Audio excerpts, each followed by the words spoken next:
갈릴리의 가버나움이라고 하는 제목으로 우리 하나님의 말씀을 증거하겠습니다. 우리 시몬 베드로의 부르심과 그 이후의 삶을 통해서 예수님의 제자가 된다라고 하는 것이 어떤 의미인가를 말씀을 통해서 계속해서 보고 있습니다. 오늘은 지난주에는 누가복음 5장에 갈릴리 바닷가에서 시몬 베드로를 불렀던 그 장면을 우리가 묵상했다면, 오늘은 그 한 장 뒤죠. 그 4장에 있는 특별히 제가 31절부터 쭉 읽었습니다마는 사실은 38절, 39절 시몬의 그 장모를 그 치유하는 그 내용에 대해서 좀 보려고 합니다. 예수님께서 우리에게 오셔서 부르시고 제일 먼저 하시는 것이 하나님 나라의 비전에 대한 말씀을 주셨다라고 하는 것을 먼저 좀 기억했으면 좋겠습니다. 근데 제가 굳이 31절부터 읽기를 원했던 것은 지금 시몬을 만나고 있는 이 장소 때문입니다. 어디죠? 가버나움입니다. 31절 보시면 갈릴리의 가버나움 동네에 내려오사, 이렇게 성경이 기록하고 있습니다. 여러분, 그런 생각 혹시 안 해보셨어요? 예수님은 어디서 나셨어요? 베들레헴이죠. 나사렛이라고 하신 분 틀렸습니다. 베들레헴에서 나셨고요, 나사렛에서 자라나셨습니다. 그러면 사실 청소년기 그리고 사역에 어떻게 보면은 시작할 때 나사렛에서부터 좀 시작해도 되지 않을까, 그리고 제자들을 불러도 아는 사람 위주로 이렇게 시작해도 되지 않을까, 이렇게 생각할 수 있습니다만은, 예수님께서는 굳이 갈릴리, 그리고 특별히 가버나움이라고 하는 곳이 예수님의 사역의 전초기지가 되거든요. 하필이면 가버나움일까, 그런 생각 안 해보셨습니까? 가버나움이라고 하는 곳이 도대체 왜 그렇게 중요한 곳일까? 이유는 굉장히 간단합니다. 시몬이 거기 있기 때문에 그렇습니다. 여러분, 우리 주님께서는 우리가 어디에 있든지 간에 바로 그 자리로 찾아오시는 분이 우리 주님이시라고 하는 사실을 믿으시기 바랍니다. 여러분, 이 시몬이라고 하는 베드로는 가버나움 사람도 아니에요, 사실은요. 우리 요한복음 1장 43절 44절 보면은 이 베드로의 고향이 나와 있거든요. 같이 읽겠습니다. 이튿날 예수께서 갈릴리로 나가려 하시다가 빌립을 만나 이르시되 나를 따르라 하시니, 빌립은 안드레와 베드로와 한 동네 벳세다 사람이라, 이렇게 되어 있습니다. 그래서 베드로는 고향이 벳세다예요. 물론 갈릴리 근처에 있는 곳이긴 합니다만은 고향 땅에 있지 않습니다. 근데 우리 주님께서는 우리가 어디에 있든지 간에 찾아오시는 분이시다. 찾아오셔서 우리를 부르시고 우리를 만나시고 우리에게 비전을 심어주시는 분이 우리 주님이시라고 하는 사실이에요. 시몬이 가버나움에 있었기 때문에 우리 주님께서는 기꺼이 그곳으로 가셨고 거기에서 사셨다라고 하는 거예요. 우리 주님은 늘 우리와 같이 살기를 원하신다. 그것을 늘 기억하셨으면 좋겠습니다. 근데 이거는 굉장히 단순한 이유이긴 한데요, 이거보다 더 심층적인 의미가 있습니다. 바로 가버나움이라고 하는 이 동네의 뜻이죠. 가버나움 할 때 그 가버라고 하는 것은 마을이라는 뜻입니다. 도시라고 하는 뜻이에요. 나움이라고 하는 것은 우리 구약 선지자 중에 나훔 있죠. 뜻이 위로입니다. 그래서 가버나움은 바로 위로의 마을, 위로의 도시라고 하는 것이죠. 우리 주님께서 찾아오셔서 우리에게 위로를 주시기를 원하십니다. 우리에게 주님께서 찾아오셔서 위로를 주시는 이유는 하나님을 알지 못하는 자, 그리고 죄 가운데 종노릇하는 인생은 위로가 필요한 인생이기 때문에 그렇습니다. 예수 그리스도께서 우리에게 복음이 되시는데요, 복음은 기쁜 소식이잖아요. 여러분, 이 복음으로 말미암아 살 수밖에 없다, 이렇게 고백하는 사람들이 예수 믿는 사람들이에요. 따라서 예수 믿는 사람들은 철저하게 하나님 없이 살아가는 삶은 고통이다. 하나님 없이 살아간다라고 하는 것은 죄 가운데 살아가는 거거든요. 죄 가운데 살아가는 삶은 고통이다라고 하는 것을 철저하게 깨닫는 자, 지난주에 나는 죄인입니다, 나를 떠나소서라고 고백했던 이 베드로의 고백, 이게 진실되게 고백하기 시작할 때 그때 비로소 진정한 그리스도인의 길을 걸어갈 수 있다는 거예요.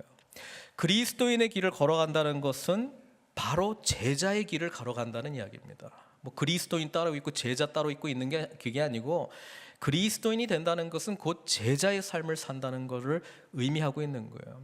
그래서 우리는 과연 나는 하나님 없이 단절되어 있는 이 죄 가운데 살아가고 있는 것에 대해서 애통하는 마음이 있냐, 정말 슬퍼하는 마음이 있냐, 정말 고통하는 마음이 있냐라고 하는 것을 생각해야 한다는 것이죠.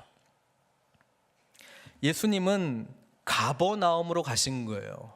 위로가 필요한 도시에 하나님의 위로를 공급하기 위해서 가버나움으로 가셨다, 그렇게 기억하셨으면 좋겠습니다.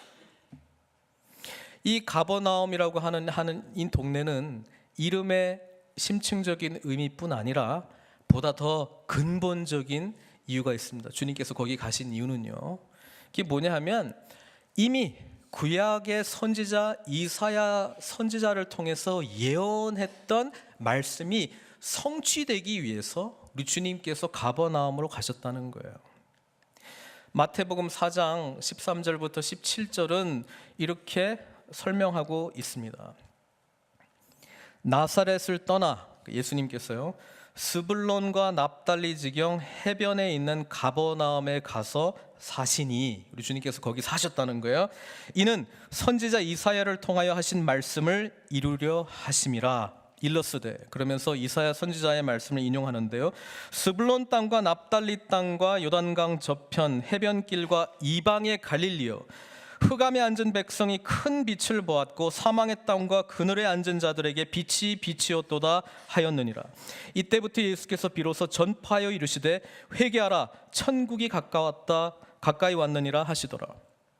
사랑하는 성도 여러분, 우리 주님께서 가버나움에 가신 근본적인 이유는 하나님의 말씀에 대한 순종과 이미 구약의 선지자를 통해서 말씀하신 이 말씀이 성취되기 위하여 가버나움에 가셨다. 여러분, 우리가 이 대목을 놓쳐서는 안 되는 거예요.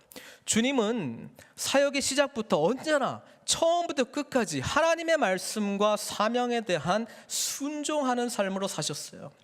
여러분, 우리 예수 믿는 자들이 살아가야 될 게 어떤 모습으로 살아가야 되냐, 하나님께서 무엇을 하시기를 원하시나 그걸 봐야 되고요, 그리고 그걸 붙들고 순종하는 삶이 진정으로 제자의 삶을 사는 삶이라고 하는 거예요.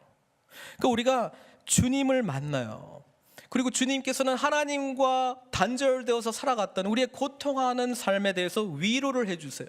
근데 위로가 우리 주님의 종착역이 아니고요, 이것은 보다 더 큰 하나님의 나라를 나아가기 위하여 우리를 초청하시는 과정이라고 하는 사실이죠. 그 다음에 비전을 심어주신다는 거예요. 비전을 심어주시고 이제 하나님의 말씀대로 순종하는, 그래서 하나님의 약속의 말씀이 이 땅 가운데서 하나님 나라로 온전히 성취되는 것을 경험하기 위하여 쓰임받는 자가 되라. 그게 우리를 불러주신 목적이라고 하는 것입니다. 주님께서는 말씀에 대한 순종과 성취로서 가버나움에 가셨다. 그것을 분명히 기억해 주셨으면 좋겠습니다. 오늘 4장 우리가 조금 좁혀서 시몬 베드로의 장모가 열병에서 이제 치유받는 사건으로 가려고 하는데요, 4장 전체에 이렇게 부각하고 있는 예수님의 그런 모습이 있어요. 한결같이 보여주고 있는 예수님의 모습이 있는데요, 그게 뭐냐면 말씀이에요. 말씀의 능력이에요. 보세요.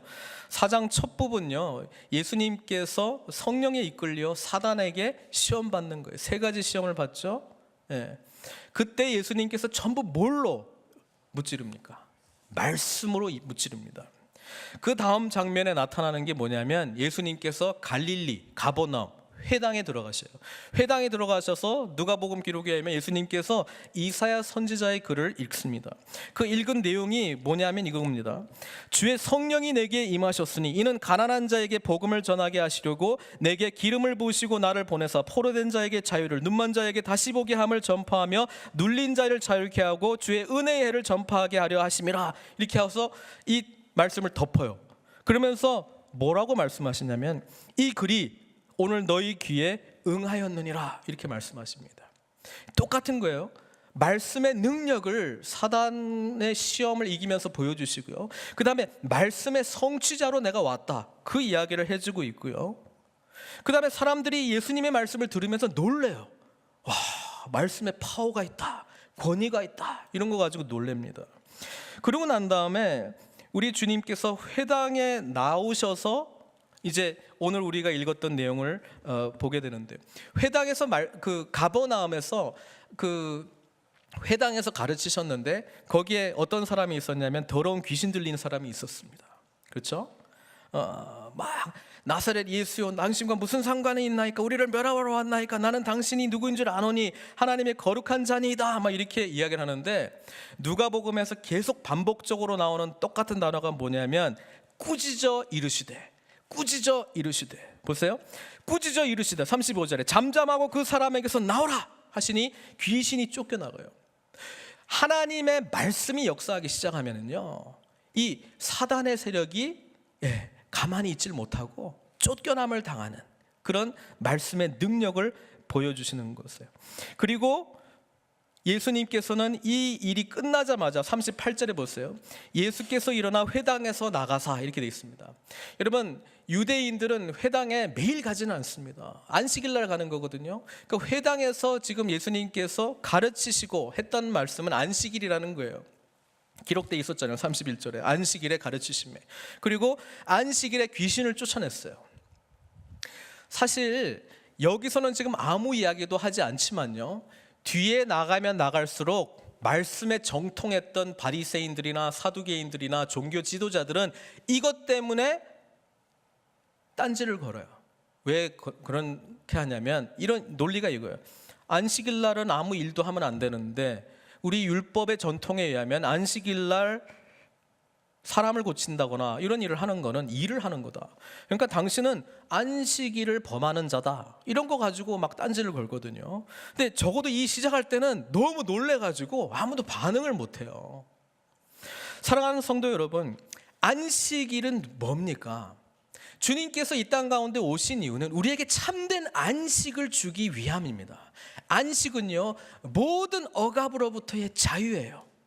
이사야서의 말씀이 선포됐을 때 주의 성령이 내게 임하시고, 그 부분요, 그게 뭐냐면 완전한 희년, 희년이라고 하는 것은 이 안식일이 있고 안식년이 있고 이제 50년째 되는 해, 7번째 안식년이 찾아오는 그 희년의 때는요, 모든 것이 제자리로 가는 그 해를 말하고 있어요. 그게 주의 은혜의 해거든요. 그때 예를 들어서 너무 가난해가지고 내가 어쩔 수 없이 내 땅을 팔았어요. 또는 어쩔 수 없이 내가 누구의 종이 되었어요. 그리고 내 자녀들은 할 수 없이 먹고 살아야 되니까 노예로 팔았어요.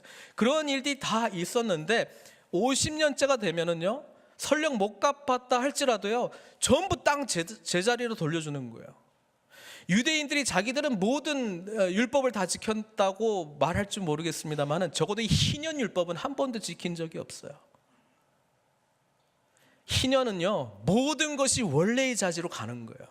빚진 자도 탕감받는 거예요. 노예로 갔던 사람도 이제 풀어주는 거예요. 재산이 나한테 누구한테 저당 잡혔던 것도 다 풀어주는 거예요. 그것뿐 아니라 주님께서는 더 놀라운 말씀을 하셨어요. 눈먼 자는 뜨게 될 거고 앉은 병이도 일어나게 될 거고 놀라운 생명력이 이 희년의 때 임하게 될 것이다 말씀해 주셨습니다. 그래서 주님께서 그 말씀을 읽었던 건 뭐냐면, 여러분, 이 세상이 이렇게 이 모양 이 꼴 된 거는 아담과 하와 이후에 인간이 하나님 앞에 범죄했기 때문에, 죄가 이 땅 가운데 들어왔기 때문에 사망이 있고 고통이 있고 아픔이 있고 병이 있고 이런 거라는 것이죠. 그러니까 예수님이 오시면 이 모든 것이 회복이 된다는 거예요. 이 모든 것이 회복이 되는 게 우리에게 기쁜 소식이고, 그 회복의 능력을 예수님께서 가지신 말씀 안에 있다는 것을 지금 누가복음 4장이 계속적으로 보여주는 거예요. 그러니까 사단의 세계가 들어와도 꾸짖으면 나가는 거예요. 예수님께서 이 배경 속에 회당에서 나가사 시몬의 집에 들어갑니다. 우리 주님께서 이제 안식일에 회당에서 가르치시고 귀신도 쫓아내시고 이제 바로 이제 시몬 집에 들어간다는 거예요. 그리고 왜요? 시몬 집에 왜 들어가요? 시몬의 장모가 중한 열병을 앓고 있었다라고 하는 소식을 들었기 때문에 간 것도 있지만요, 여러분, 이 하나님께서 우리에게 주신 이 복음은 그냥 무슨 개념이 아니고 뭐 특정한 불특정한 다수에게 주는 그런 게 아니고요, 여러분, 아주 세밀하게 한 사람 한 사람에게 역사하는 능력이다라고 하는 것을 보여주시기 위해서 시몬의 집에, 개인의 집에 들어가서 시몬의 장모가 중한 병을 앓고 있잖아요. 이때 예수님께서 누가복음에서는만 독특한 특징인데요, 어떻게 합니까? 열병을 어떻게 해요? 꾸짖으십니다. 역시 말씀으로 무찔러내는 거예요. 이 누가복음이 굉장히 강조하고 있는 거예요. 다른 복음서를 보면은요, 그냥 열병에 있는 그 어머니에게 가서, 장모에게 가서 그냥 손을 내밀고 그냥 이렇게 일으키셨다라고 하는 말씀이 있지, 말씀으로 무찔렀다는 내용은 없습니다. 누가복음만 예수님께서 말씀하십니다. 마가복음도 예수님께서 명하십니다. 그러니까 말씀의 능력이 지금 예수 그리스도를 모신 자들의 삶 가운데 나타난다라고 하는 것입니다. 주님의 능력은 말씀의 능력에 있다는 것을 굉장히 강조하고 있는 거예요. 저는 이 본문을 보면서 주님의 참된 제자로서의 삶을 살기 위해서 우리가 회복해야 되고, 우리가 분명하게 지금 인지해야 될 것은 뭐냐 하면, 이 말씀의 능력 가운데 사로잡힌 참된 주의 제자들이 되어야 된다는 것입니다.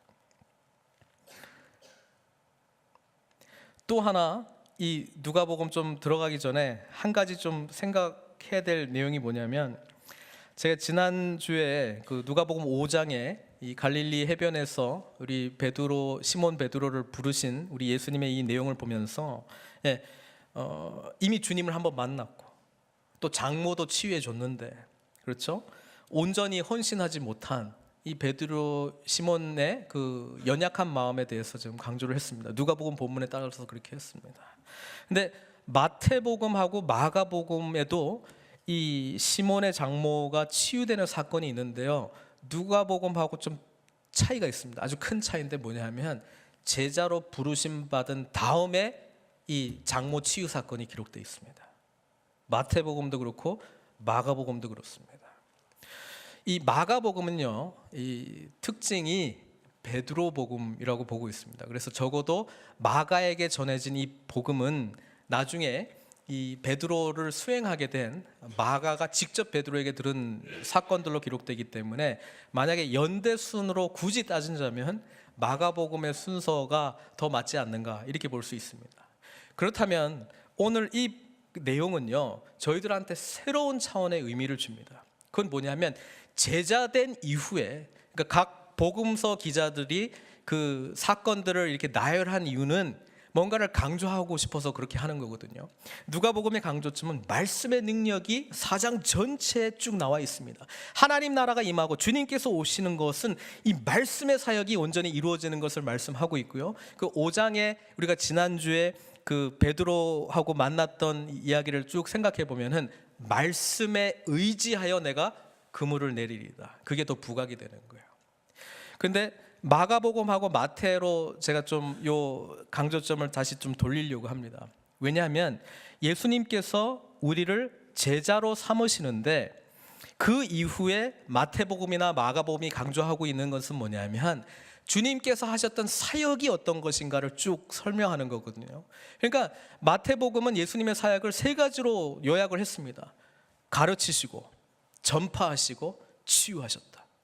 그러니까 마태는 이걸 다 모아놨죠. 예수님의 가르침을 묶음으로 모아놨고 예수님의 치유 사건도 8장 9장에 이렇게 모아놨습니다. 그 모아놓은 것 중에 시몬 베드로의 장모가 치유된 사건도 있는데, 저는 그 관점으로 지금 오늘 이 치유 사건을 좀 보려고 합니다.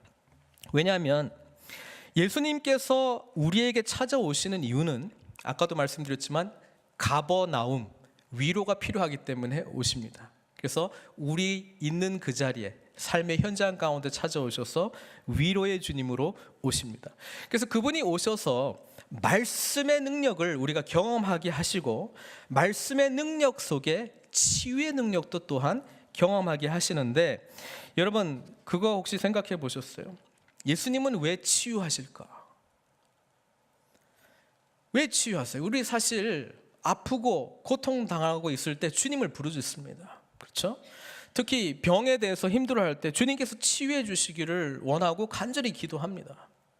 근데 좀 생각해 보면 치유가 되었다, 나았어요, 병이 나았어요. 그래도 조금 있으면 또 죽잖아요. 그러니까 굳이 치유받아야 될 이유가 뭐냐 이 말이에요. 생각하셔야 될 게, 치유를 제가 부정하는 게 아니고요, 치유 자체가 목적이 되는 신앙생활을 하셔는 안 된다는 거예요. 치유는 주님께서 우리에게 가르치시고 복음의 능력이 무엇인가를 보여주기 위한 하나의 수단이지, 그게 결코 우리 신앙생활의 골이 되어서는 안 된다는 거예요. 치유를 받으면요, 치유 넘어 하나님의 부르심과 비전에 쓰임받는 자로 우리가 일어서야 되는 거예요.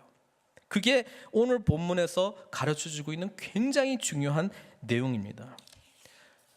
마태복음 읽어보니까 예수님께서 귀신을 쫓아내시고 치유하시는 이유가 분명하게 설명이 되어 있습니다. 마태복음 한번 보겠습니다. 8장 16절 17절인데요 같이 한번 읽어보겠습니다. 시작.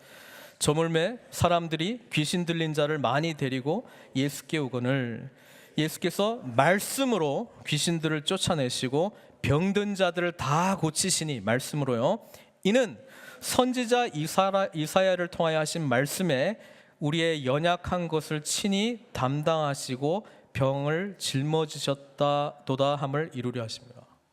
저는 이 말씀 보고 깜짝 놀랐습니다. 여러분 이 생각해 보셨어요?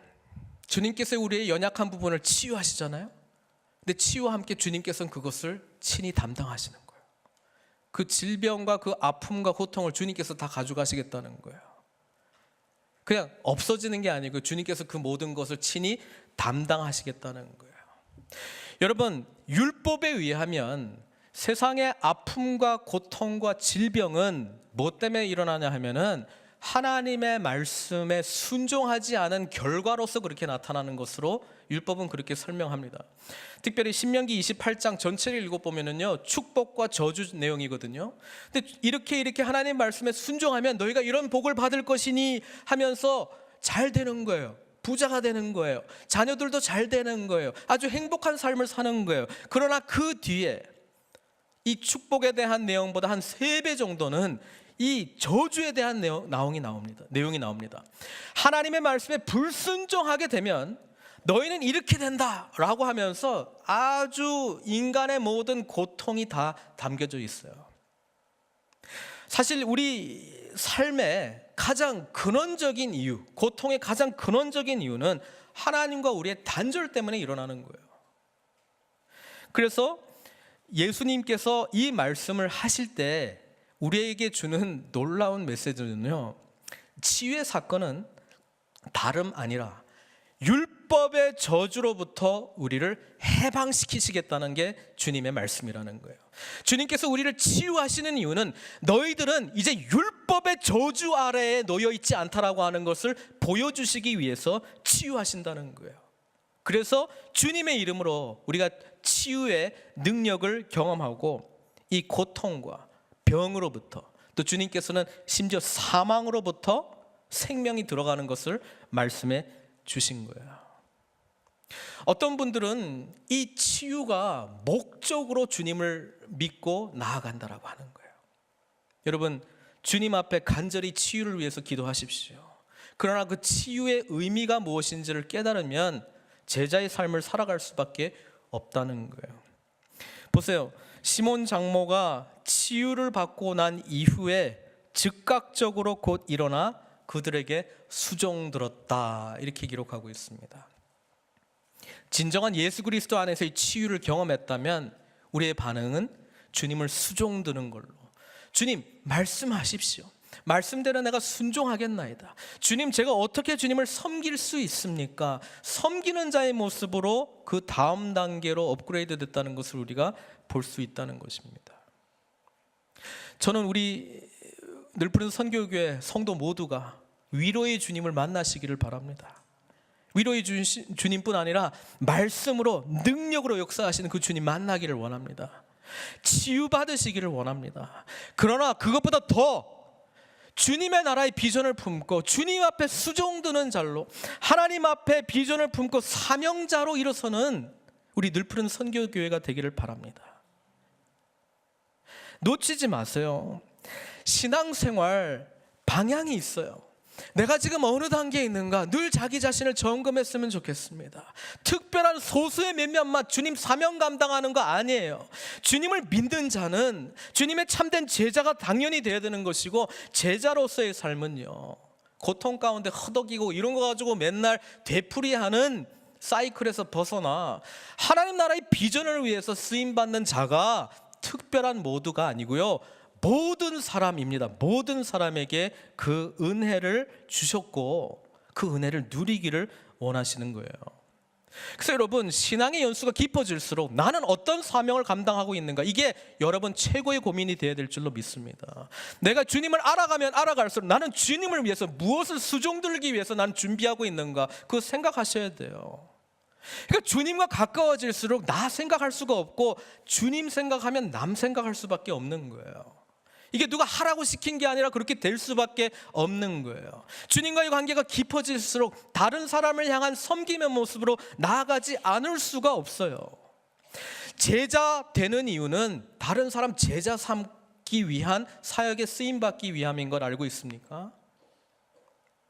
여러분, 우리가 훈련받고 말씀으로 더욱더 교육받고 있는 이유는 다른 사람에게 그 말씀을 전하라고 주님께서 우리를 훈련시키고 있는 거 알고 있습니까? 오늘 정말로 우리가 말씀 안에서 도전되고 있지 않은 큰 주제 중에 하나는 사역자로 쓰임 받아야 된다라고 하는 그 당위성에 대해서 우리는 어떻게 보면 망각하고 있는지도 모르겠어요. 저는 우리 교회의 리더들, 장로들, 안수집사, 권사 다 포함해서요, 정말 주님 앞에 섬기는 자가 되기를 원하는데요, 이 섬기는 자들이 무엇으로 섬겨야 되느냐?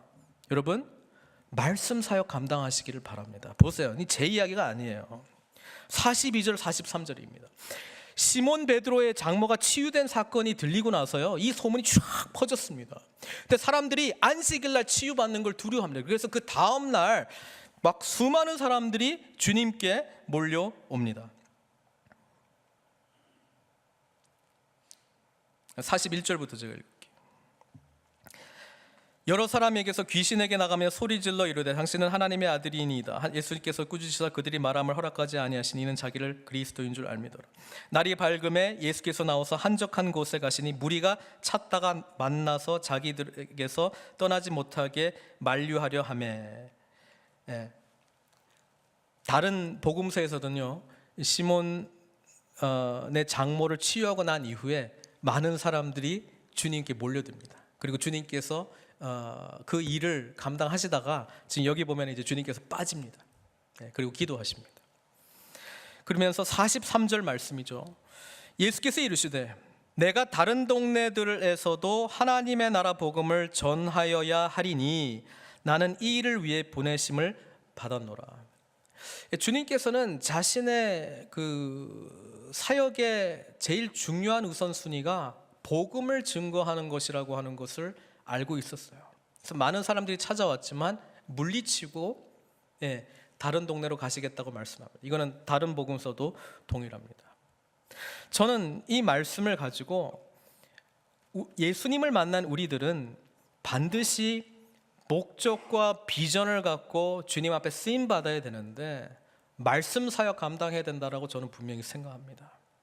이 말씀 사역은요, 하나님의 말씀을 잘 증거한다, 이거 가지고 말씀 사역을 한다기보다는요, 말씀의 능력이신 주님을 경험한 자로서 우리는 증인이 되어 주님을 알지 못한 자들에게 가서 알려주는 역할을 해야 된다는 거예요. 이게 예수 믿는 자가 나아가야 될 위로 넘어 치유 넘어 하나님의 사명자로 쓰임받는 삶의 모습이라고 하는 거예요. 그 모습을 위해서 제가 기도합니다. 그 모습을 위해서 우리가 훈련받았으면 좋겠습니다. 그 모습을 향해서 우리의 방향성이 좀 정해졌으면 좋겠습니다.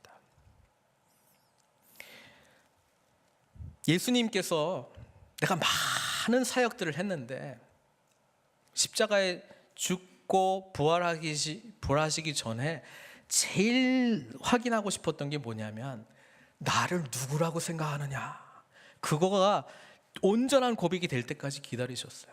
그 기다리는데 3년 걸렸어요. 주는 그리스도시요 살아계신 하나님의 아들이십니다. 주님께서는요, 이제 이들이 나의 증인이 될 거라고 하는 확신이 생겼을 때 죽으시고 부활하시고 성령님 보내주셨어요. 우리는 이미 예수님의 십자가의 죽으심과 부활하심과 성령님의 인치심을 받은 복받은 존재들이에요. 근데 성령 받은 사람들의 특징은요, 증인으로서 살아가는 거예요. 증인으로서 살아가는 거예요. 삶 속에서 예수님이 함께 하신 그 능력을 증거하고, 삶 속에서 위로가 필요한 자들에게 찾아가서 가버나움으로 변화시키고, 우리의 능력을 하는 것이 아니고 내 속에서 역사하신 주님이 계시기 때문에 담대함으로 증거하는 거죠. 내 속에 계신 하나님의 말씀이 있기 때문에 이 말씀의 능력 의지하고 하는 거죠. 한 가지 더 가버나움에 대해서 좀 더 생각해 볼까요? 아까 위로의 도시라고 말씀했습니다. 여러분, 우리에게 참된 위로자로 오신 분이 누구죠? 성령님입니다. 이 헬라어가 같은 거예요. 나훔은 히브리어로 위로지만 헬라어로 바꾸면요, 성령님을 지칭하는 보혜사가 되는 거예요. 여러분, 우리에게 이미 위로의 성령께서 오셨어. 우리가 다른 사람을 능히 위로할 수 있는 능력을 하나님께서 주셨다는 걸 알고 있습니까? 그렇기 때문에 우리가 사명자로 살아갈 수밖에 없는 이유는 우리에게 모든 자원이 공급되어 있다는 거예요. 우리가 주님의 이 충만한 은혜를 경험하지 못하는 이유는 움직이지 않아서 그렇습니다. 도전합니다. 가십시오. 주님께서 가버나움에 가셨듯이 여러분 가버나움으로 가십시오. 이미 위로해 주신 주님의 은혜를 증거하십시오. 여러분, 우리 주변에 고통과 아픔 가운데 있는 사람들 있습니다. 그들에게 찾아가셔서 위로의 성령께서 이미 우리에게 함께 하시니 그들에게 가셔서 가버나움으로 변화시켜 주시기를 바랍니다. 주님께서 함께 하시면 됩니다. 주님을 만난 자는 반드시 그렇게 합니다. 또 하나는 말씀에 의지하여 하십시오. 주님께서는 말씀에 의지하여 가버나움으로 가셨습니다. 그리고 말씀에 순종하여 가셨습니다. 여러분, 5장에 나오는 베드로처럼 내가 이 상황은 이런데 잘 이해되진 않는데 내가 말씀에 의지하여 내가 그물을 내리리이다, 그 믿음으로 우리 가는 거예요. 그게 예수님의 말씀의 능력을 경험한 자가 당연히 할 수 있는 모습이죠. 마지막 한 가지 더는요, 우리 주님께서는 베드로가 어디 있든지 찾아가셨어요. 가버나움으로 찾아가셔서 위로해 주셨어요. 베드로가 타고 있는 그 고깃배에 타셔서 그것을 사역의 장으로 만들어 주시지 않았습니까? 고기 잡는 배를 하나님의 말씀이 선포되고 하나님의 놀라운 이적이 일어나는 곳으로 변화시켜 주시지 않았습니까? 주님께서 늘 우리와 함께 하신다는 그 믿음으로 사랑하는 성도 여러분, 승리하십시오. 그리고 우리 주변에 있는 이 하나님의 놀라운 위로가 필요한 삶 가운데 그들의 삶의 현장에 들어가시기를 바랍니다. 우리 주님께서 그렇게 하셨어요. 그리고 주님께서 계신 곳은 언제나 놀라운 변화가 일어났습니다. 우리가 찾아가는데 놀라운 변화가 일어나지 않는 이유는 우리가 그 일을 하려고 하기 때문에 그렇습니다. 내 속에서 역사하신 주님의 능력을 의지하며 그 변화를 소망하십시오. 저는 우리 늘푸른 선교 교회가 하나님의 제자 공동체가 되기를 소망합니다. 이 제 기도 제목입니다. 그러기 위해서 제가 늘 제 마음속에 숫자 세고 있어요. 치유만 받으려는 사람 넘어, 하나님의 말씀을 아직 경험하지 못한 사람 또는 경험한 사람 넘어, 주님처럼 이제 가라 말씀하시고 정말 위로의 현장 가운데 찾아가고 말씀에 순종하며 이 말씀의 능력을 증거하고 그들의 삶을 우리 안에 있는 예수님 때문에 변화시킬 자가 누구인가, 그 숫자 세고 있어요. 여러분, 그 숫자가 많아질 때 우리는 참된 제자 공동체로 놀라운 하나님의 부흥이 일어날 줄 믿습니다. 그 하나님의 부흥을 소망하지 않는다면 우리는 다른 것들 가지고 부흥 바라보면서 예수님께서 뭐 이거 했다더라 많이 오시오 해가지고 순간적으로 모이는 부흥만 바라보는지도 모르겠습니다. 그거요, 주님 십자가 앞에서 후 부니까요 한 명도 남아있는 사람 없습니다. 오직 우리 교회가 정의되고 있는 하나님의 나라의 모습은요, 참되게 제자로서 나아가는 자, 사명자로 나아갈 수 있는 자, 그 사람이 누구인가, 그리고 그 사람들로 말미암아 하나님의 놀라운 영적 부흥이 이곳에 임할 줄 믿습니다. 함께 기도하시겠습니다. 예수님께서는 가버나움으로 가셨습니다. 위로하시기 위해서 가셨습니다. 그리고 그 도시를 위로의 도시로 참으로 만들어 주셨습니다. 여러분, 우리가 가야 될 가버나움이 어디입니까? 우리가 만들어야 될, 변화시켜야 될, 반응해야 될 가버나움이 어디입니까? 생각나시면 기도하십시오. 말씀에 의지하여 주님께서는 가셨습니다. 여러분, 말씀에 의지하여 가십시오. 말씀의 능력이 사장에 철철 넘쳐 흐르지 않습니까? 말씀의 능력 의지하며 가십시오. 내가 말씀에 의지하여 가야 될 곳이 어디입니까? 여러분, 아픔이 있는 곳에 100% 그들의 삶 가운데 들어가야 됩니다. 세상의 전문가들은 중립적으로 약간 거리 두고 너무 알지도 말고 너무 가까이 하지도 말고 적당하게 거리 두면서 변화라고 말씀하고 있는데 성경 그렇지 않습니다. 100% 그들의 삶 가운데 들어가야 돼요. 들어가면요 우리 연약한 것들이 보일 수밖에 없는 거예요. 근데 그게 좋은 거예요. 왜냐하면 나의 연약함이 아니라 내 연약함을 뛰어넘는 예수 그리스도의 능력으로 그 변화가 온전히 이루어지기 때문에 그래요. 그 사역에 쓰임받을 자 있습니까? 기도하시기를 바랍니다. 함께 기도하시겠습니다. 사랑의 하나님, 주님께서 가버나움으로 가셨으니 우리도 가버나움으로 보내주소서. 가버나움으로 갈 수 있도록 위로의 성령님께서 우리의 삶을 충만케 하여 주십시오. 주님 말씀 의지하여 가버나움으로 가셨듯 우리도 늘 우리의 삶 가운데 능력의 말씀 의지하며 살아가게 하여 주시옵소서. 주님께서는 삶의 전 영역에, 시몬의 삶의 전 영역에 어디에 있든지 간에, 삶의 직업의 영역이든 가정의 영역이든 어디든지 간에 주님 가셨습니다. 우리 또한 삶의 전 영역에 들어가 우리의 연약함을 드러내고 우리의 연약함 가운데 역사하시는 그리스도의 능력을 증거하는 증인의 삶 살 수 있도록 인도하여 주시옵소서. 예수님의 귀하신 이름으로 기도드리옵나이다.